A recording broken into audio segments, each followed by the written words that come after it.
நீலகிரி, கோவை மாவட்டங்களில் அதி கனமழைக்கு வாய்ப்பு. சென்னை வானிலை ஆய்வு மையம் எச்சரிக்கை.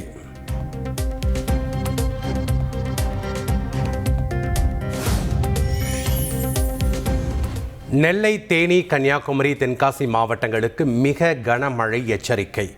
திருப்பூர் மற்றும் திண்டுக்கல் மாவட்டங்களில் கனமழை பெய்ய வாய்ப்பு.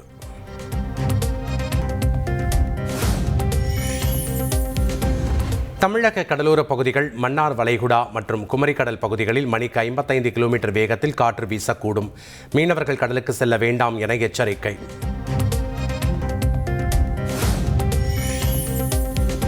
சென்னை மற்றும் புறநகர் பகுதிகளான தாம்பரம், பெருங்களத்தூர், வண்டலூர் உள்ளிட்ட பகுதிகளில் கனமழை. முடிச்சூர் பகுதியில் சூறை காற்றுடன் பெய்த கனமழையால் மின்சாரம் துண்டிப்பு.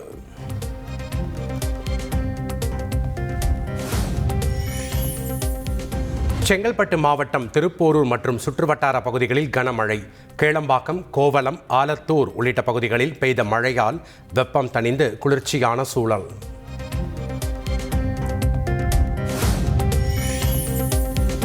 நீலகிரி மாவட்டத்திற்கு ரெட் அலர்ட் விடுக்கப்பட்ட நிலையில் முக்கிய சுற்றுலா தலங்கள் மூடல். தாவரவியல் பூங்கா, ரோஜா பூங்கா மற்றும் வனத்துறை கட்டுப்பாட்டில் உள்ள அனைத்து சுற்றுலா தலங்களும் மூடப்படுவதாக அறிவிப்பு.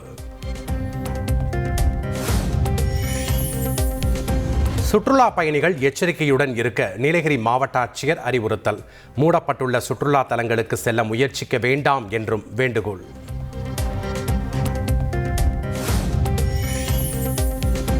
கோவை மாவட்டம் வெள்ளியங்கிரி மலையில் ஒரே நாளில் 2 பக்தர்கள் உயிரிழப்பு. 5வது மலையில் ஒரு ஆண் ஒருவரும் 7வது மலையில் பெண் ஒருவரும் உயிரிழந்த சோகம்.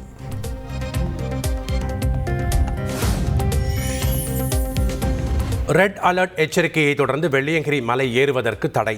பக்தர்களின் பாதுகாப்பு கருதி வனத்துறை நடவடிக்கை.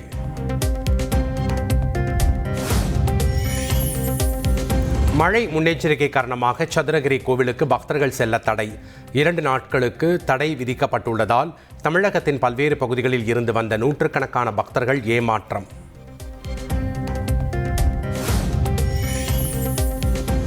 தென்காசி மாவட்டத்திற்கு ஆரஞ்சு எச்சரிக்கை விடுக்கப்பட்டுள்ள நிலையில் குற்றாலத்தில் அனைத்து அருவிகளிலும் குளிக்க தடை.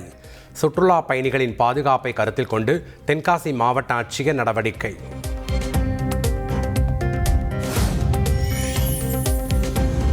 பெல்லூர் அணை நிரம்புவதால் பவானி ஆற்றின் கரையோர பகுதிகளுக்கு வெள்ள அபாய எச்சரிக்கை.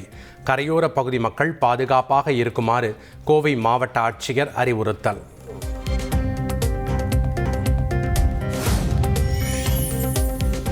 கோவையில் அடாது மழை பொழிந்தாலும் இடைவிடாது இசை மழை பொழியும். ஜூன் 7ஆம் தேதி தனது இசை நிகழ்ச்சி நடைபெற உள்ள நிலையில் இசையமைப்பாளர் இளையராஜா திட்டவட்டம். IPL தொடரின் லீக் போட்டியில் குஜராத் அணியை 83 ரன்கள் வித்தியாசத்தில் வீழ்த்தியது சென்னை அணி. தொடரை வெற்றியுடன் நிறைவு செய்த சென்னை சூப்பர் கிங்ஸ்.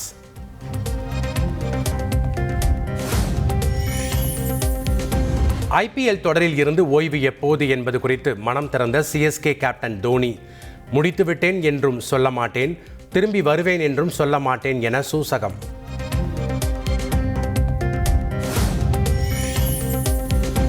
கேரளாவில் கடலில் மூழ்கிய சரக்கு கப்பலில் இருந்து எண்ணெய் கசிவு. கடலில் மிதக்கும் கண்டெய்னர்களில் ஆபத்தான பொருட்கள் இருப்பதாக கூறப்படும் நிலையில் தொடர்ந்து கண்காணிப்பு.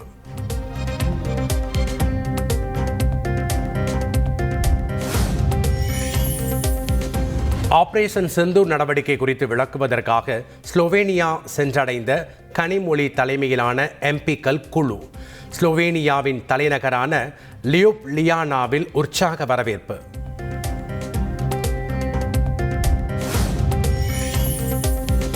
சென்னையில் பாஜக சார்பில் நடைபெறும் ஒரே நாடு ஒரே தேர்தல் நிகழ்ச்சியில் கலந்து கொள்ள ஆந்திர துணை முதல்வர் பவன் கல்யாண் சென்னை வருகை.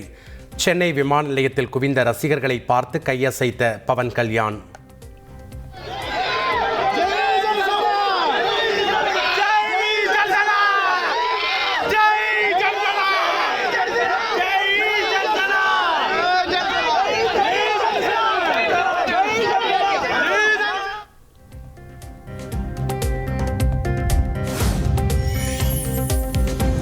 சென்னையில் குற்ற சம்பவங்கள் நடந்தால் குற்றவாளிகளை துரிதமாக கைது செய்யும் வகையில் ரெட் பாதுகாப்பு ஒத்திகை.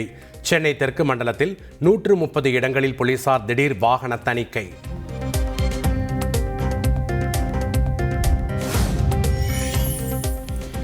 யுபிஎஸ்சி முதல்நிலை தேர்வில் பெரியார் பெயருடன் சாதி பெயரையும் சேர்த்து கேட்கப்பட்ட கேள்வியால் சர்ச்சை. இந்தியாவில் சுயமரியாதை இயக்கத்தை தொடங்கியவர் யார் என்ற கேள்வியில் பெரியார் பெயருடன் சாதி பெயர் இடம்பெற்றிருந்ததால் பரபரப்பு.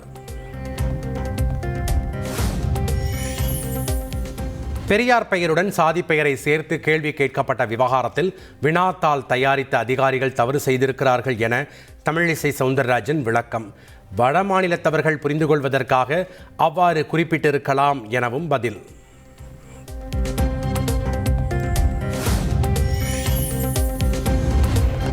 ஆளுநரை கேள்வி கேட்க நீதிமன்றத்திற்கு அதிகாரம் உள்ளதா என யுபிஎஸ்சி தேர்வில் சர்ச்சை கேள்வி.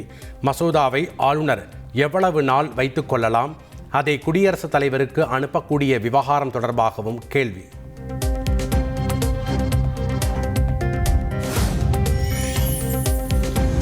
சென்னை மண்ணடியில் உள்ள யுபிஎஸ்சி தேர்வு மையத்தில் வழிகாட்டு நெறிமுறைகள் ஹிந்தியில் ஒட்டப்பட்டதால் அதிர்ச்சி.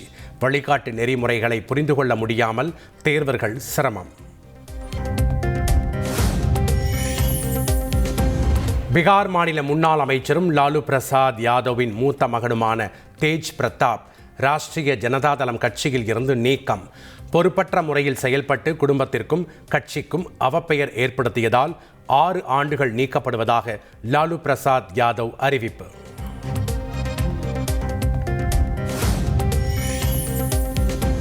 ஜப்பானை பின்னுக்கு தள்ளி 4வது மிகப்பெரிய பொருளாதாரம் கொண்ட நாடாக உருவெடுத்த இந்தியா. நித்தி ஆயோக்கின் CEO சுப்பிரமணியம் அறிவிப்பு.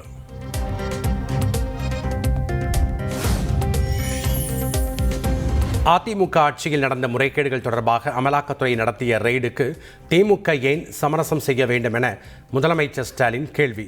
நித்தி ஆயோக் கூட்டத்தில் தான் பங்கேற்றது அரசியல் எதிரிகளின் அடிவயிற்றில் புலி கரைத்தது போன்ற உணர்வு ஏற்பட்டுள்ளதாகவும் விமர்சனம்.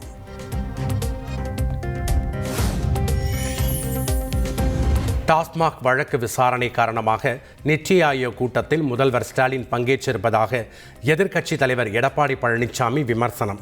3 ஆண்டுகளாக ஏன் நித்தி ஆயோக் கூட்டத்தில் பங்கேற்கவில்லை எனவும் கேள்வி.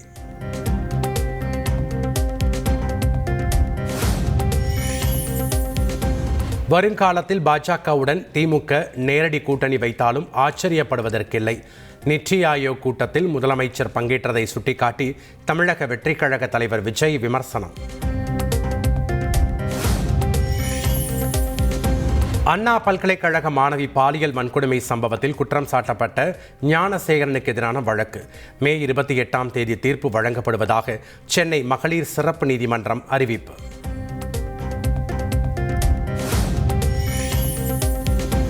சென்னை ஐஸ் ஹவுஸில் உள்ள தனியார் மருத்துவமனையில் வாய் புண் சிகிச்சைக்காக அனுமதிக்கப்பட்ட 9 வயது சிறுவனுக்கு சுன்னத் சிகிச்சை செய்ததால் அதிர்ச்சி. சிறுவனின் பெற்றோர் புகார் அளித்த நிலையில் சுகாதாரத்துறை அதிகாரிகள் நேரில் விசாரணை.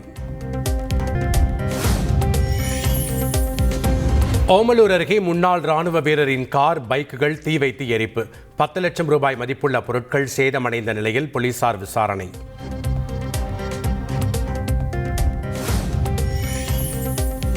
ஹைதராபாத்தில் நடைபெறும் உலக அழகி போட்டியில் இருந்து இங்கிலாந்து அழகி மில்லா மேகி திடீர் விலகல். விலை மாது மற்றும் குரங்கை போல் உணர்ந்ததாக வேதனை. விரிவான விசாரணை நடத்த வேண்டும் என தெலங்கானா முன்னாள் அமைச்சர் KT ராமாராவ் வலியுறுத்தல். மலேசியா மாஸ்டர்ஸ் பேட்மிண்டன் தொடரின் இறுதிப் போட்டியில் இந்திய வீரர் கிடாம்பி ஸ்ரீகாந்த் தோல்வி. நேர் செட்களில் கிடாம்பி ஸ்ரீகாந்தை வீழ்த்தி சாம்பியன் பட்டத்தை தட்டிச் சென்ற சீன வீரர் லீ ஷிஃபெங்.